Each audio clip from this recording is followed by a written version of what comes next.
नुकत्याच जन्मलेल्या मुलावर कोणताच संस्कार नसतो. पण निरागसपणे ते हसायला लागतं आणि रडायलाही सुद्धा लागतं. असं त्याच्यासोबत काय घडत असेल की ते हसतंसुद्धा आणि रडतंसुद्धा? हा पूर्वजन्मीचा जो संस्कार आहे, तो त्याला त्या ठिकाणी हसवतो आणि रडवतोसुद्धा. आपल्या पूर्वजन्मामध्ये आपल्यावर जे संस्कार झालेले आहेत किंवा जे आपल्या आत्म्याला चिटकवून या जन्मामध्ये आलेलं आहे, ते मात्र आपल्याला जाणवतं. तो संस्कार पुसल्या जात नाही. आपल्याला या जन्मामध्ये सतर्क होऊन, कॉन्शियस होऊन त्या गोष्टीसोबत लढावं लागतं आणि यश प्राप्त करावं लागतं.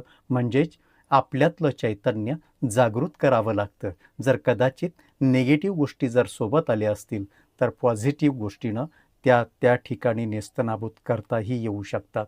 हे मात्र आपल्या जीवनातलं वास्तव सत्य आहे. ते आपल्याला स्वीकारावंच लागतं. नमस्कार.